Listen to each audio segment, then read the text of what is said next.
And welcome to Cisco's Virtual Kitchen. My name is Lisa Evangelos, and I'm your host for today's Culinary Federation Chefs in the Field series. For anyone new tuning in that don't know what the Culinary Federation is, we are the National Association for chefs, cooks, and culinary partners across Canada. Now, I don't know where October went. I feel shocked that we're already back with our monthly episode, but also excited. November is just around the corner. And did you know that it's World Vegan Month in November? But more about that after the intro.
All right. Well, welcome. Welcome to our episode of Chefs in the Fields. In this series, we feature members of ours across the country, sometimes the continent, and even the world. But today we're traveling to Toronto to meet up with Chef Amy Symington. He is a nutrition research and chef professor at George Brown, and she's here to direct us in a conversation about plant-based vegan enthusiastic items. Welcome, Chef Amy. Oh, I think you might be muted. There we go. Oh, can you hear me now? Audio from your other shot. Oh. Welcome. Now we can hear you. Okay, good. I was saying thank you so much for having me today. It's an absolute delight to be here to talk a little bit about plant-based cuisine with you. Yes, and I'm excited to learn. I love all things plant-based. I'm not a vegan and I don't live in necessarily a plant-based diet, but I'm always looking to incorporate more into mine. I'm sure our viewers are the same. So I'd love for you just to tell us a little bit more about you and what you do day to day. Oh my gosh, totally. Thank you for that intro, by the way. So I also work for, in addition to George Brown College, I also work for HSI Canada as their culinary specialist. So I'm part of their forward food team. So we help large food operations across Canada just kind of get more plant-based options on their menu, more plant-based ingredients into their recipes through things like culinary demonstrations, workshops, recipe and menu development assistance, basically anything plant-based, any sort of support or resources that they require, we provide those to them. In addition to working at George Brown College and of course with HSI Canada, I also work for a not-for-profit cancer organization. Again, trying to get as many fruits and vegetables and plant-based ingredients into cancer survivors and their families. And I'm also the author of the Long Table Cookbook, Plant-Based Recipes for Optimal Health.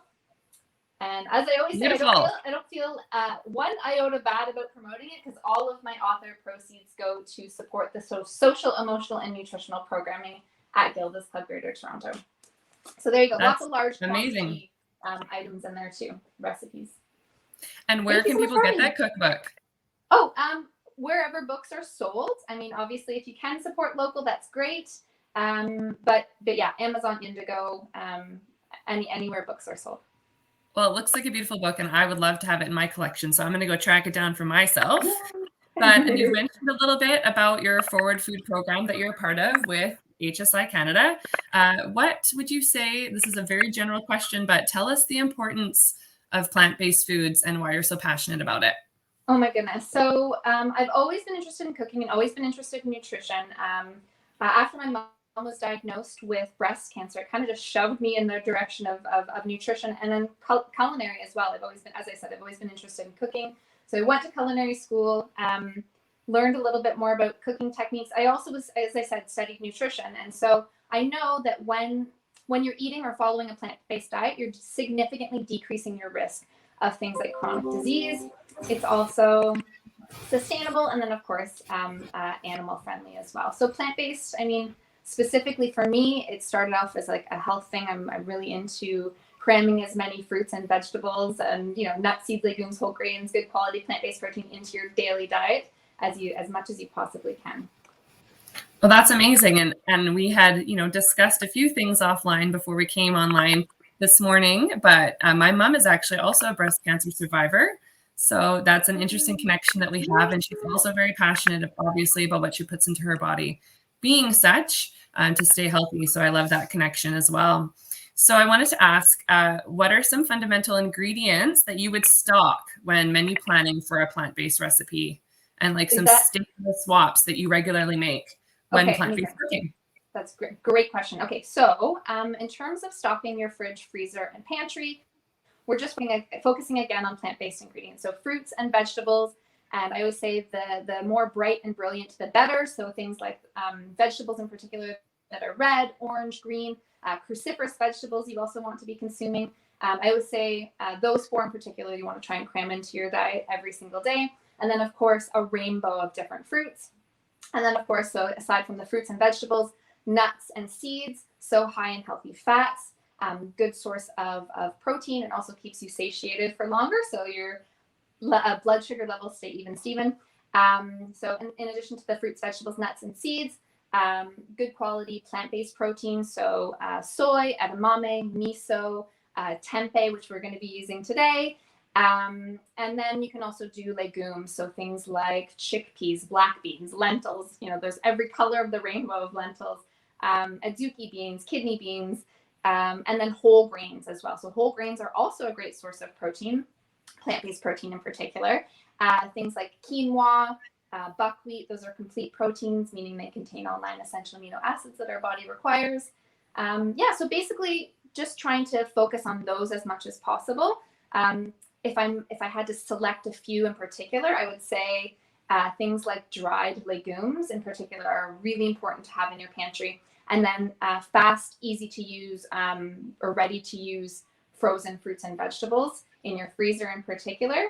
And then in your fridge, you know, a wide variety of different fruits and vegetables, but plant-based alternatives in terms of dairy. So having some, you know, nut and seed cheeses as well as milk alternatives are super important. Yeah, so those are some staples. And then what was part 2 of your question?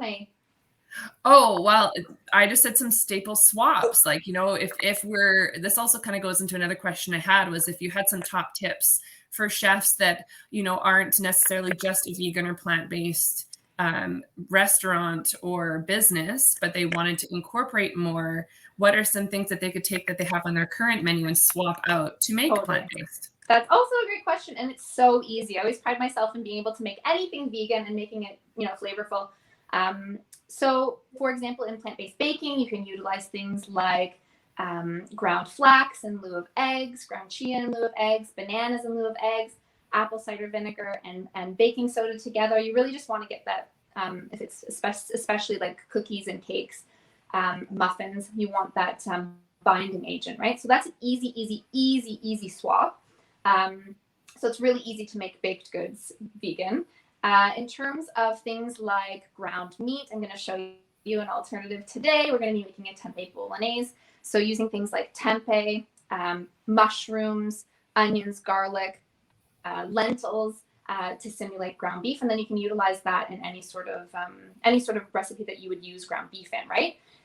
In addition to that, dairy is super easy to make swaps. So milk and a milk alternative, and I always recommend unsweetened soy milk because it has a higher protein content, and obviously unsweetened because we don't want to be adding sugar to our cooking. You can just do that at a 1-to-1 ratio. I tend to use things like coconut oil in creamy soups. So I have a recipe in my book that's called the creamy corn chowder with tempeh chorizo. So we're using tempeh. Wow, that sounds amazing. It's one of my favorites. I make it so often, especially during corn season. It's so yummy. So I'm using coconut milk, and actually because of all the herbs and spices that you're using in there, and the garlic and everything's so fresh and flavorful, you're not tasting coconut, because that's sometimes a concern with the swapping out. So those are just a few. I mean, it's really easy to take recipes that are staples on the menu that people love and do a plant-based version of them. I love that. That's amazing. Well, and I'm very excited because you do have a little cooking demo planned for us in our next segment. So before we hop to that, we're just going to go to a quick commercial. We'll be right back. Wonderful.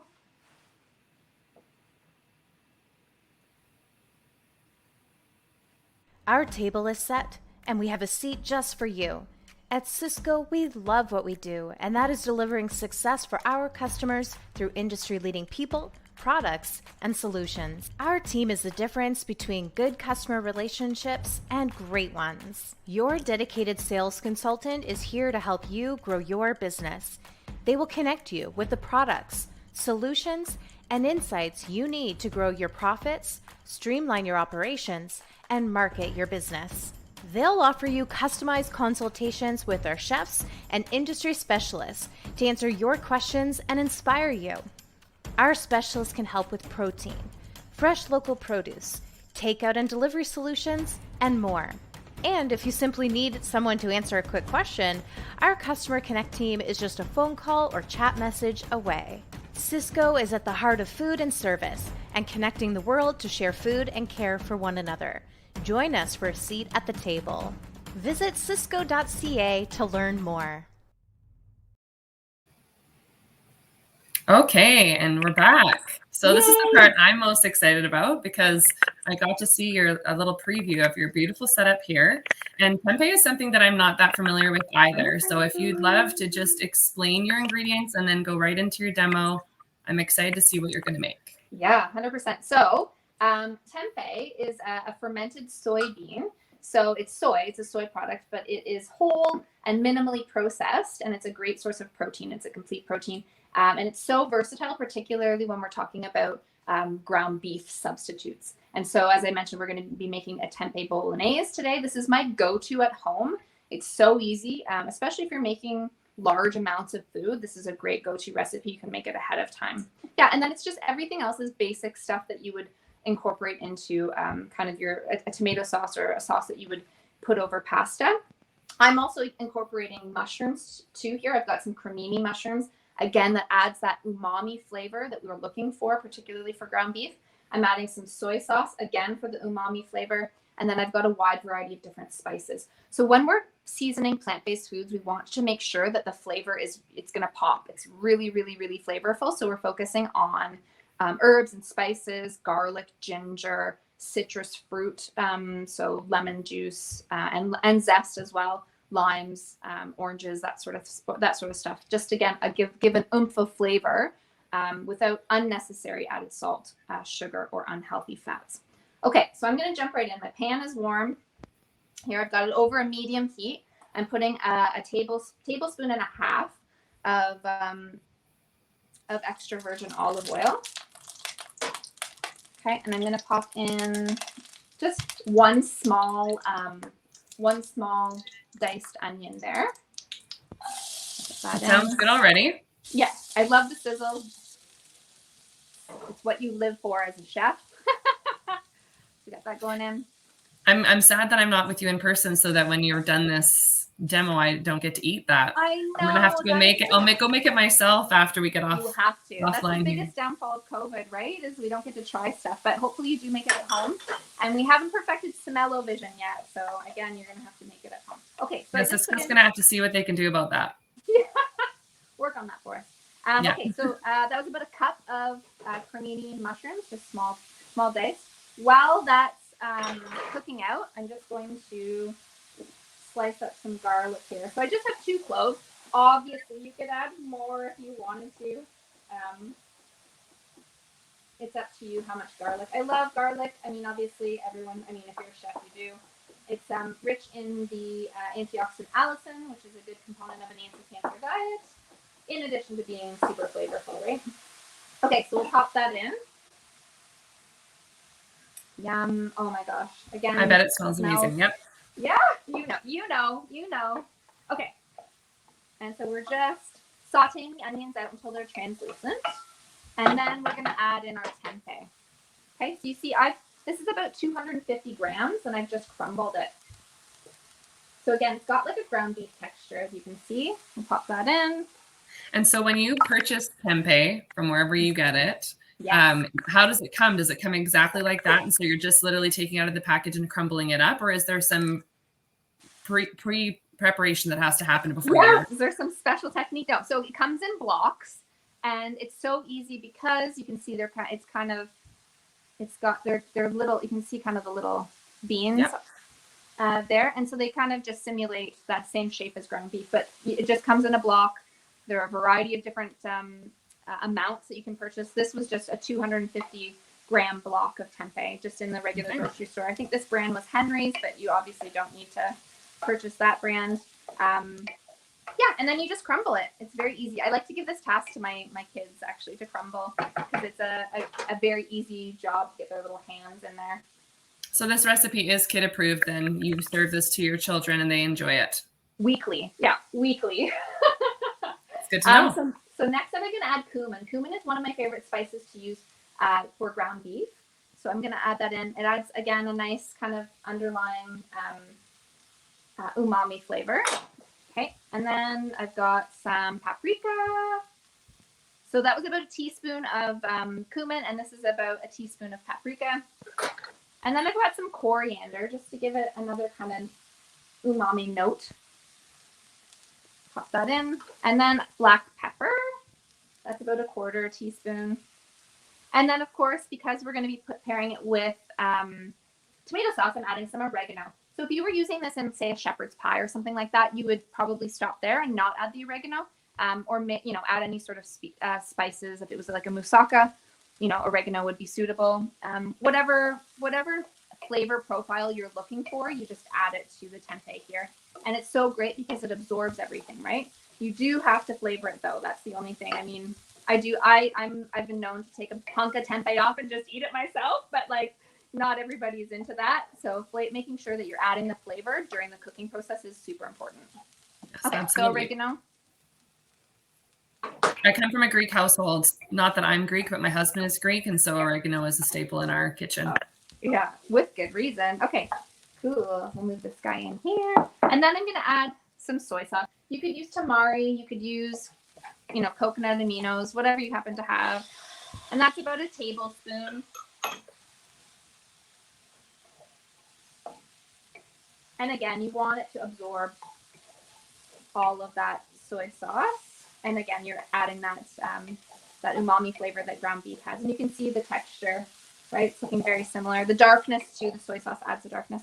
Okay, and then we're just adding, this is about 2.5 cups of tomato puree.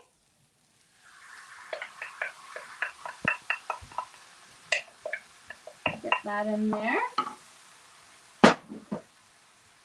And then then your noodles that you have over there, is there a particular kind of pasta that you prefer to work with? Is that whole grain? It's a whole grain spelt, and I just love it. It's very simple. It's just spelt flour, salt, and water, and it's one of my favorites. Whole grains in general are great to include more of, and pasta is an easy way to do it. I always say spelt is kind of a gateway pasta to whole grains because it's not as heavy as like a whole wheat pasta. It kind of still has that lightness, and you can trick people with it who are used to eating white pasta all the time, right?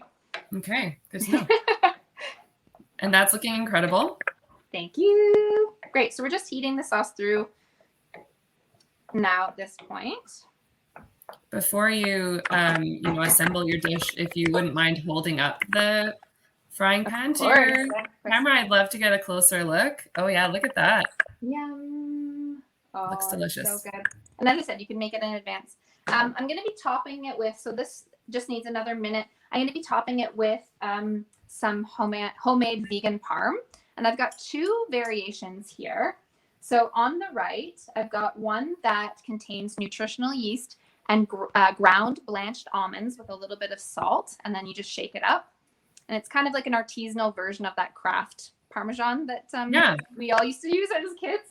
And then if you work in a facility that's nut-free, you can do one with hemp seeds.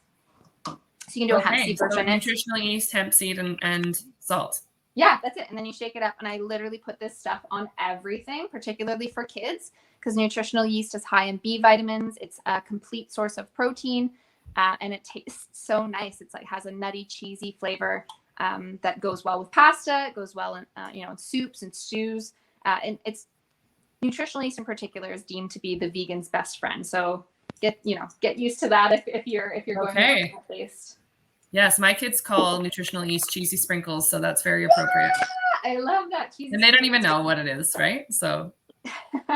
And my sauce is a good consistency, but if you needed to thin it out at all, I've reserved a little bit of the pasta water, but we're good. So I'm going to set that aside. And then all you do is plate and serve. Yes. Right? Yum. Okay. And then it's early here in Alberta, but I'm craving pasta now. So I might be having some spaghetti for breakfast. Do it. I won't judge. Okay. And then a little bit of that. And then I've just got some fresh micro basil that you can just toss on. And it's super easy. And as I said, my kids absolutely devour this. They ask for it. Every night. Beautiful. Actually, if we could serve it. But there you have it. Quick and easy, kid friendly, and super yummy, and also a good, well balanced meal. So I mean, you could also add spinach. You could like wilt some spinach in there. You could add arugula. You could saute some peppers. Like it's very, very versatile. Yeah, you could even put that, over top of zucchini noodles instead of a pasta if you wanted, if you were skipping the carb part. But yeah, that looks delicious and was super easy because we're only, 21 minutes into this episode and we have a finished dish already. So that's spectacular. Thank you so much for showing that to us, Chef Amy, and for being here with us today.